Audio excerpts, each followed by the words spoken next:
It takes a great deal of bravery to stand up to your enemies. Neville. Oh, you know, like hell, I reckon. This week, we're thinking about our favourite underdog, Neville Longbottom. Yep, this Gryffindor was crucial to the Harry Potter stories, going from zero to hero as each Hogwarts year passed by. To think, Neville started out as the nervous kid who barely showed a hint of magic, soon to be a sword-swinging, Horcrux-killing wizard. Not to mention revealing himself to be quite the debonair Yule Ball dancer. Did you know that Neville Longbottom could have actually been in Harry's shoes? The stories could have been very different when it was revealed to us that Neville could have been the chosen one, aka the wizard that Voldemort chose to be his ultimate nemesis. But what even really is the chosen one? And most importantly, whatever happened to Neville's pet toad Trevor? Welcome to Hogwarts Hangout. I'm Reese and I'd be terrible after a Dementor attack because I hate chocolate. And I'm Annie and I'd be great after a Dementor attack because I'm about 80% chocolate at this point. Neville had a fascinating backstory. As a young child, it was questioned whether Neville had any magic in him at all. His great uncle Algy even chucked him off Blackpool Pier to see what would happen. Thankfully, Neville was magic. Of course he was, even if it didn't show up after this particular incident. But the key thing that proved that Neville was a wizard, once and for all, was the biggie, receiving his acceptance letter to Hogwarts. Let us introduce you to the Quill of Acceptance and the Book of Admittance. Yes, it was actually these two sentient magical objects that assessed the magical abilities of future Hogwarts pupils, not, as you might have thought, a human being. Classic Hogwarts. And here's how it goes. When a young witch or wizard shows the first sign of magic, the quill, which is believed to have been taken from a magical bird called an augury, will sense it, then rise up from its inkpot and try and write that child's name in the book. Then the book, who is a lot less lenient than the quill, will decide if it agrees. It also seemed like a bit more of a drama queen, as it would snap shut if it didn't believe the child in question had shown enough magic. And can you guess who this happened to? Neville? 10 points to Gryffindor. Yes, the quill tried to write Neville's name down the moment he was born, but the book wasn't having any of it. And that, weirdly, takes us back to Great Uncle Algy. Not content with his Blackpool Pier experiment, Algy decided to simply dangle poor Neville outside his bedroom window. Unfortunately, he was offered some meringue at that exact moment and ended up dropping him. Well, we've all been there. Well, yeah, meringue's delicious. But instead of the fall seriously hurting or even killing Neville, he bounced down the garden path, giving the book the firm evidence it needed to prove that Neville truly did belong at Hogwarts. 10 points to Neville Longbottom.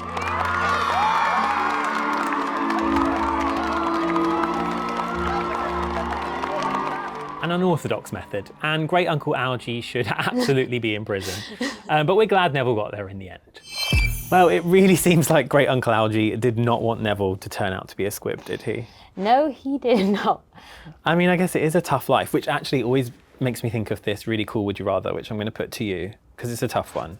Would you rather be a squib, knowing everything that comes with it, knowing about magic, but not being able to use it? Or would you just rather be a muggle and not know anything? Muggle. Really? Yeah. Oh, no. Straight away muggle. I could not be a squib. It would be the worst thing ever. You can tell that I've thought about this question. I can. Yeah. Because I would much rather have no clue that there was anything magical at all and just live my life in blissful ignorance than literally be born into a wizarding family where everyone around me is magical and like I can't do anything. I can't contribute. Yeah, I mean, I wouldn't want to be like a Filch, I guess, but I think I'd rather be a squib because at least Filch is at Hogwarts. But he's so bitter.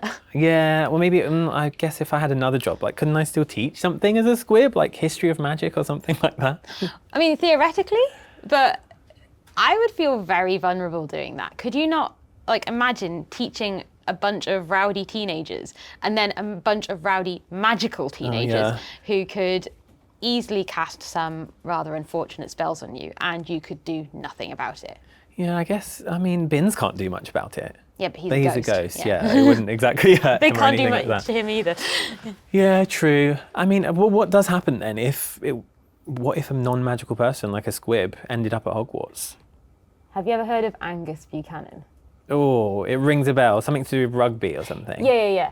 He's a great one. So he was born into this like big magical family of like loads of brothers and sisters, but he was a squib. He had no magic at all. But instead of just kind of letting him stay home, his siblings decided that they really wanted him to come to Hogwarts with them. Yeah. So they brought him with them. They smuggled him there, and he got as far as the Sorting Hat, and he's the only ever squib to have done that. Yeah. And the Sorting Hat very politely told him, yeah, you're not meant to be here. Oh gosh, that's so embarrassing. In front of everyone? In front of everyone, yeah.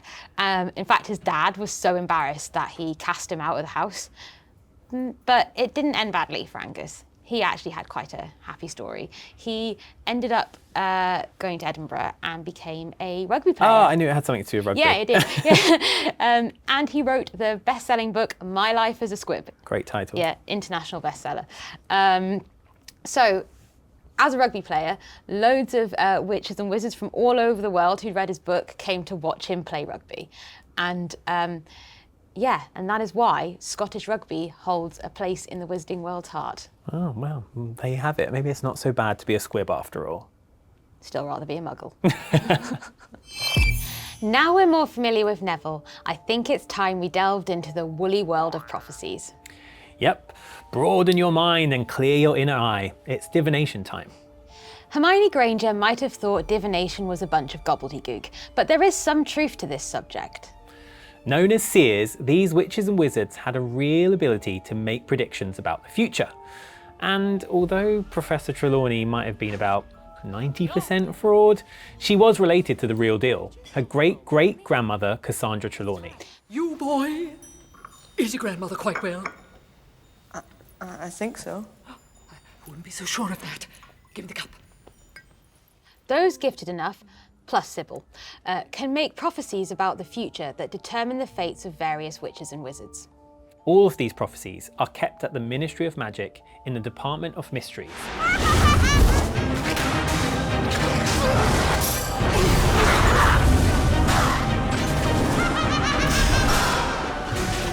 Wait, how do you keep a prophecy? So they're stored in these mysterious-looking glass orbs, which in hindsight is probably not the best receptacle for such a super important piece of information. Yep, as we soon learned in Harry Potter and the Order of the Phoenix, when a showdown between Harry and Voldemort's Death Eaters led to some smashing circumstances.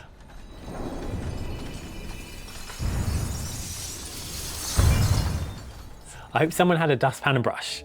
Luckily, they were just the records of the prophecies. Even those that broke remain true. And let's not forget that it isn't just humans that have the ability to predict the future. Beings such as centaurs are able to unravel the mysteries of the future by studying the stars. Or if Mars happens to be particularly bright, they love it when that happens. Yes, divination, while woolly, had a real impact on the wizarding world, especially when witches and wizards choose to take them too literally. I'm not sure I would be the best student of divination. Would you study it? I don't know. I always thought I wouldn't study divination, but I was actually doing a reread of Prisoner of Azkaban recently, and I don't know. I think I'd be too much like Hermione. As a Muggle-born, like I'm really a Muggle-born. If Hermione's a Muggle-born, if I was in her shoes, I just would want to learn everything. I'd be really annoyed. It's like the squib thing. I wouldn't want to know that there was knowledge being taught somewhere in the castle that I wasn't being taught. So I feel like, time turner life does not sound fun, but I feel like I'd only study it to study everything, basically, not out of interest specifically in divination. Yeah, see, I think I'm the other side of Hermione there, where I would be so frustrated that I could not just learn how to do it well, because obviously divination really, to do it correctly, you really have to be a gifted seer. Yeah. And if I wasn't one, and I'm assuming that I'm not, that I would just be so frustrated by it. It would be too woolly, too vague. Professor Trelawney would give me the most massive headache, and I would not want to study it at all. Do you not think it's just too woolly? Yeah. I know, I think I am with you. I guess if I could just open a book about reading tea leaves and study, and my revision would pay off and I would know how to read tea leaves. If it was that concrete, then maybe, yeah, I would love it. But you're right, maybe it is just all too woolly. And maybe we're just, I don't know, secondary Ravenclaws, the logic comes into play. But maybe, you just have to be someone who's allowing it to be open to interpretation. And that's just not me. So we know that prophecies can determine the fate of a witch or wizard, but there was one prophecy central to the Harry Potter stories. Dada loves you. Harry, be safe. Be strong. Yes, and in fact, it was the clairvoyantly challenged Sybil Trelawney who made this prediction. At the Hogshead Inn during a job interview, no less. Well, we've all overcompensated in job interviews before. Exactly. To add a bit more context, Sybil Trelawney was interviewing for the position of divination teacher at Hogwarts. Albus Dumbledore was not impressed by her until she revealed a true prophecy. Why don't we let her tell you herself? The one with the power to vanquish the Dark Lord approaches. Born to those who have thrice defied him, born as the 7th month dies, and the Dark Lord will mark him as his equal. But he will have power the Dark Lord knows not, and either must die at the hand of the other, for neither can live while the other survives. The one with the power to vanquish the Dark Lord will be born as the 7th month dies. One interesting thing is that the prophecy doesn't name Harry specifically. There were 2 children who this could have applied to, Harry Potter and Neville Longbottom. Yes, and Neville's birthday was one day before Harry's on the 30th of July, so definitely still in that area of when the 7th dies. Yep, Neville's parents were talented aurors. Like Harry's, they battled dark forces as members of the Order of the Phoenix and defied Voldemort 3 times. So bearing that in mind, why did Voldemort pick Harry? Well, firstly, there is the role of Severus Snape to consider in all of this. Ah yes, Snape.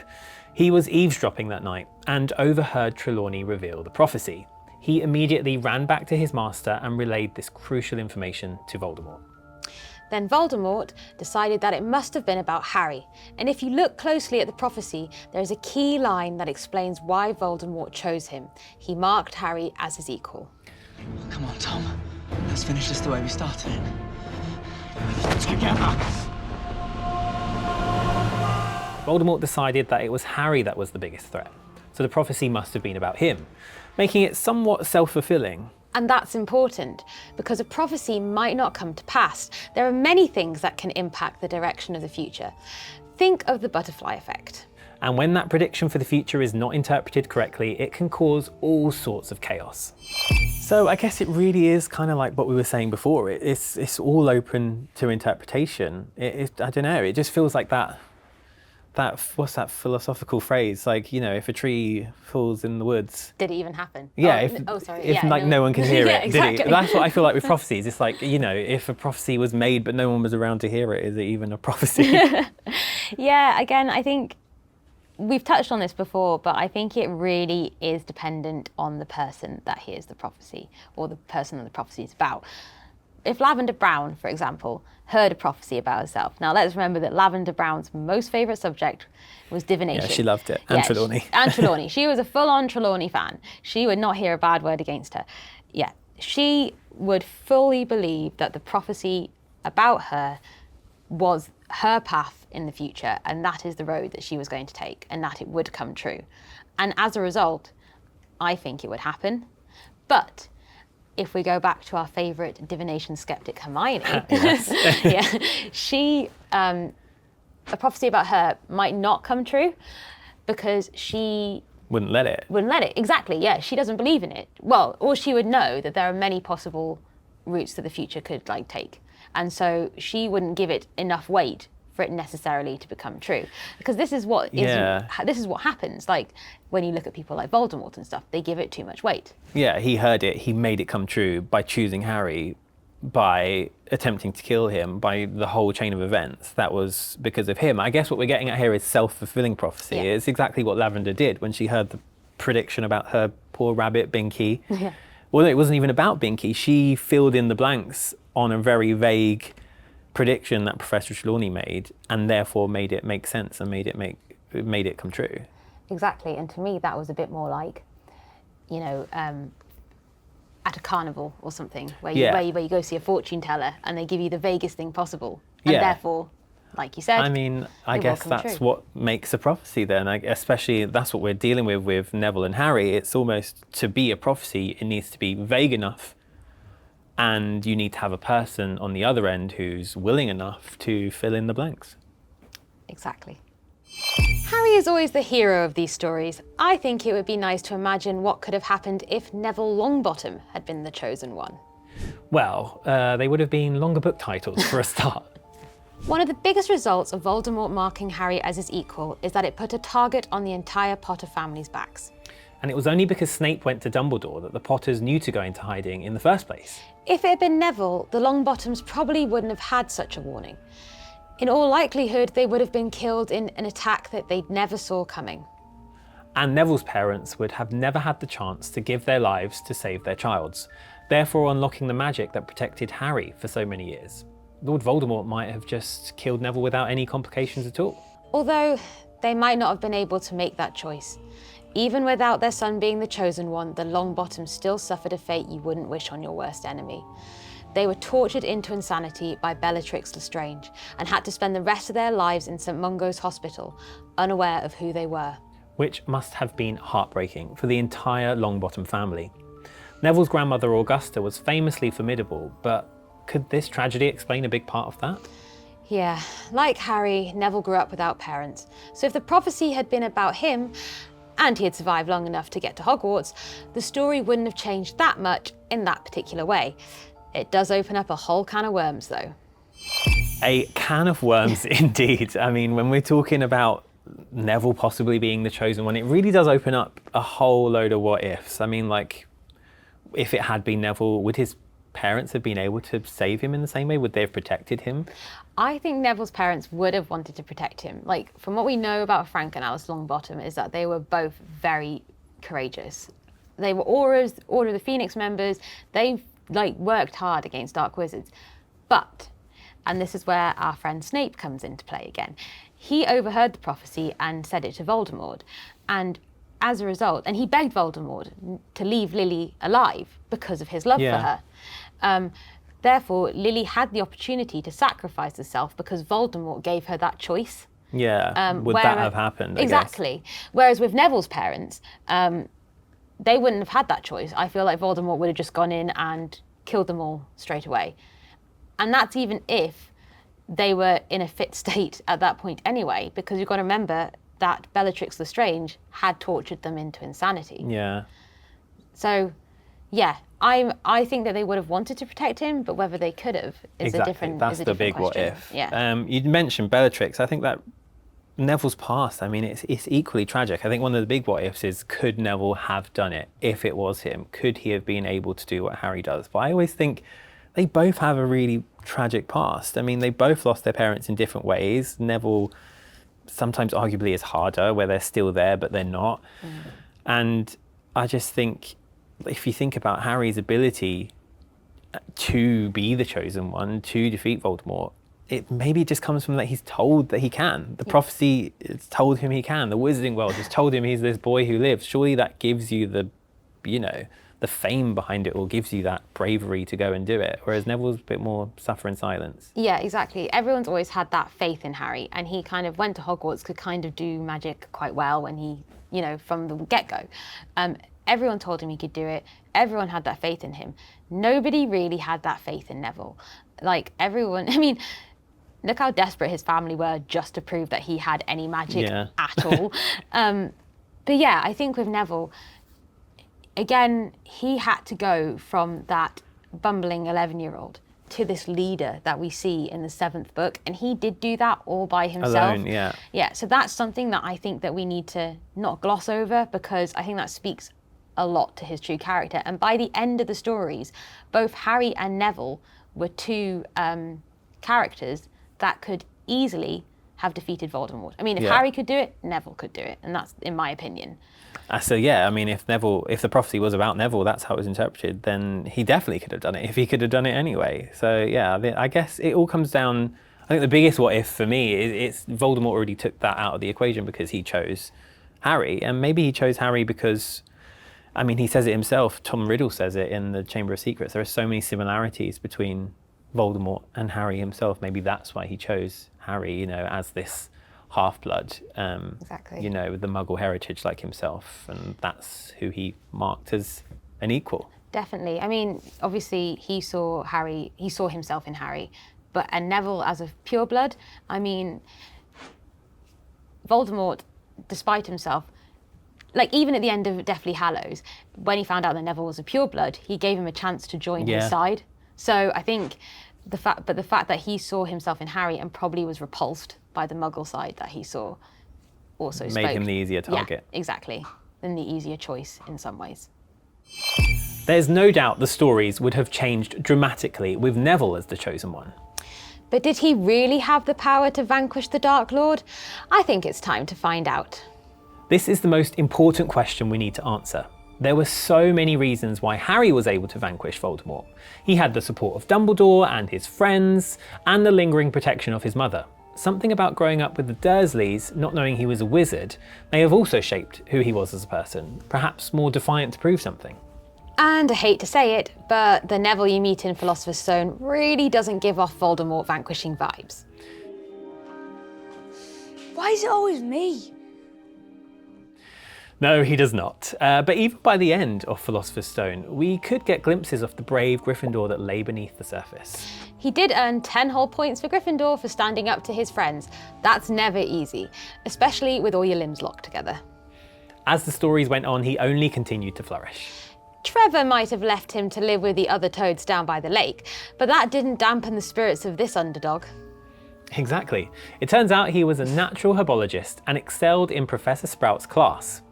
The student eventually became the master when he ended up becoming the herbology professor. Plus, he ended up living his best cosy life married to Hannah Abbott whilst living above the leaky cauldron. I love that for him. But let's quickly bring it back to his time at Hogwarts. When he reached his 5th year, he joined Dumbledore's army, he trained alongside Harry, and there was the Battle of the Department of Mysteries. His bravery certainly shone through in that battle. Despite a broken nose and legs that wouldn't stop moving, he survived and never once gave in to his fear. And then when Harry left the school, Neville almost stepped into his shoes. He helped to keep the DA going, he fought against dark magic, from the Carrows to the Battle of Hogwarts. Neville, look, you do. Like hell, I reckon. This is nothing. Seamus is worse. And he pulled the Sword of Gryffindor out of the sorting hat, destroyed a Horcrux, and cemented his status as a lion-hearted Gryffindor. Doesn't matter that Harry's gone. Stand down, Neville. People die every day. Friends. Family. Yeah. We lost Harry tonight. He's still with us. In here. So's Fred. Remus. Tonks. All of them. They didn't die in vain.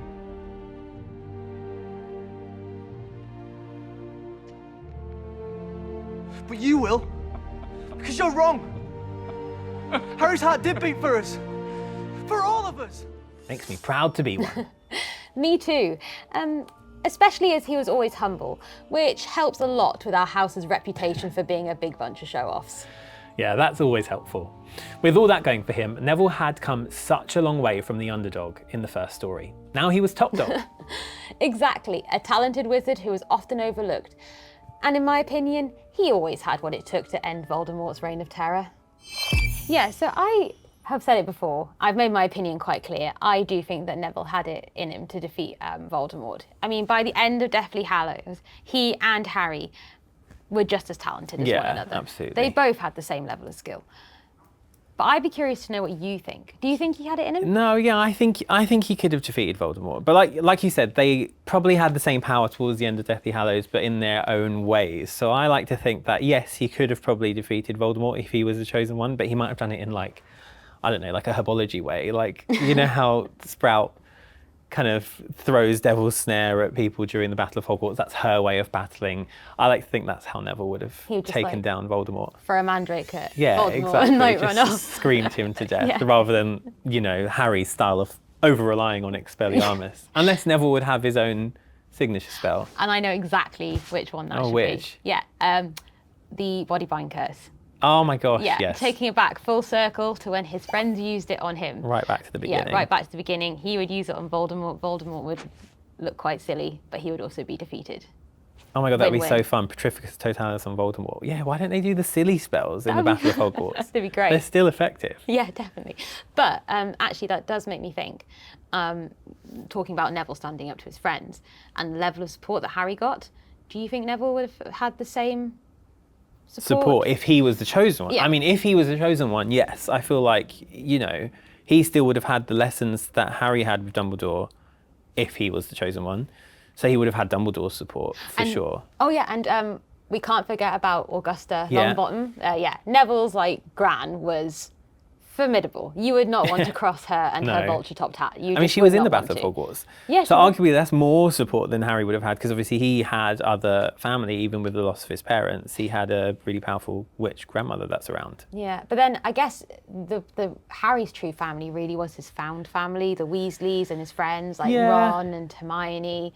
I mean, I guess it's a case of, do you think Neville would have had those Those kinds of- support. yeah. I mean, I Neville kind of got into that gang eventually, but he was kind of a lone wolf for a while. But I don't know, I always think, and I don't think this is Ron's motivation for it, but I can't help but notice sometimes, and again, this was on a reread recently, where I realised that when Ron goes into Harry's compartment, which is obviously the beginning of their friendship, he already knew that Harry was in there. He'd heard from Fred and George that that was Harry Potter who they'd met on the platform and all that kind of stuff. So going in, he said everywhere else was full, and I believe him. But like, you know, maybe if Neville was the chosen one and his brothers had told him that Neville Longbottom, the boy who lived, is in that carriage, maybe Ron would have sat with him, and then he would have had the support of them. But you know what? I can see Neville on a Horcrux hunt with Luna. I think the pair of them just work quite well as yeah, a team. that's They'd nice. be like... Or Hannah. Oh yeah, Hannah Abbott. Yeah, I mean, do you think if he was a chosen one, that would still happen, that relationship? Do you think he would still end up with Absolutely. Hannah Abbott? Yeah, definitely. 100%. Is that just because you want it to happen? Yeah, obviously I want it to happen, but also I do think it would, because I can see Neville, like, he would do what needed to be done. He would defeat Voldemort using either a Mandrake or Petrificus Totalis. Or both. Yeah, or both. And then he would retreat from that life. He wouldn't go on to be an Auror. He wouldn't want to be like Harry and defeating dark wizards all the time. He would go back to living that cozy life with Hannah Abbott, all of his magical plants and cups of tea above the leaky cauldron. That's the life that I can see for Neville. And I just think that's where he would be happiest too. Yeah, I think so. Oh, that's nice to know that, chosen one or not, Neville would end up above the leaky cauldron with Hannah Abbott living his best life. And all of his plants. Yes, of course them. So there you have it. Did we broaden your mind with any of our talk topics today? Remember, you can join us on our Harry Potter social channels across Facebook, TikTok and Instagram to join in the discussion. Or just drop us a comment below.